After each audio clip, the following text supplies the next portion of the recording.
Her name was Jessie. I met her in the 6th grade. She was exactly like you'd expect a teenage girl to be. She had a huge neon duct tape collection, a borderline obsessive love for frozen burritos, and the stupidest, most contagious laugh in the whole world. Before we started our freshman year in high school, the two of us decided to write a book together.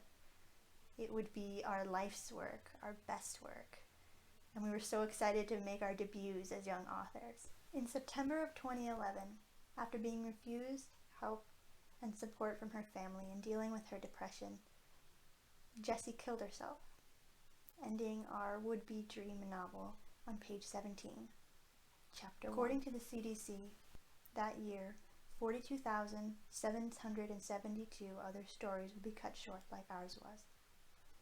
That year, 42,772 people would lose their best friends to suicide, like I did.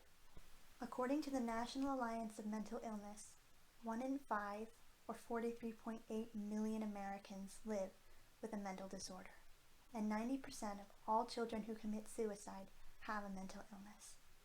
But only 1/3 of those people ever seek out help because they're afraid.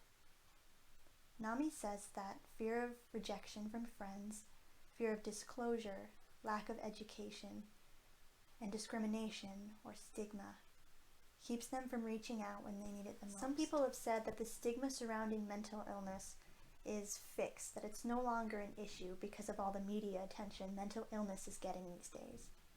But if you think about it, using the previous statistic, 29 million people each year fear the discrimination and rejection of their friends and family. They would rather suffer in silence or die than ask for help. And that's a problem. We need to support the people we love, and especially those who are choosing to suffer debilitating illnesses quietly so as not to make us uncomfortable, so that we don't abandon them or shame them or treat them as less than who they were before because they're sick with something we can't see. But what can we do? It's simple. Send one kind message a day. In the past, I've received innumerable accounts from friends and strangers alike of their struggle to seek help because of the stigma attached to mental illness.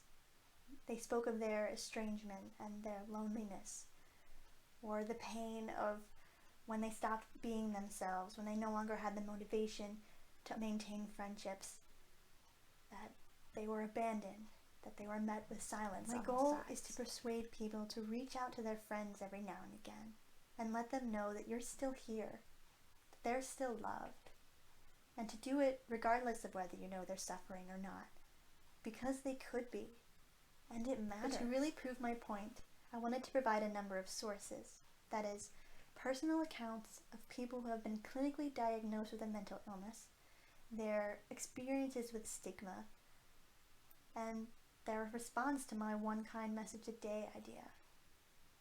So, less than a week ago, with the help of my sociology professor, I created a Tumblr blog with this goal in mind. And the response was incredible. In less than 5 days, I received over 20 personal stories, all from people who have struggled before or have known someone that struggled. And all of them in passionate, overwhelming agreement with the idea that one kind word can make all the difference. Now, you might think the solution is silly or pointless, and maybe it's a little on the cheesy side. But after 5 years and thousands of messages later, after all the warmth and joy I've received in response, I couldn't tell you how many times I wish I'd sent just one to Jessie when she needed it. The worst thing that could happen from you doing this is maybe you brighten someone's day when they didn't really need it. But if you don't, 5 years ago I couldn't imagine a world without Jessie in it. And now she's gone. And I can never wish her good luck on her finals. I can never say I hope you had a great day today, or tell her that she's beautiful, because she was.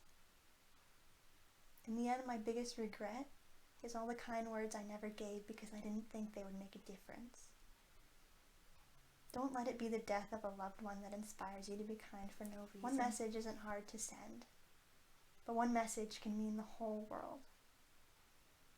Thank you.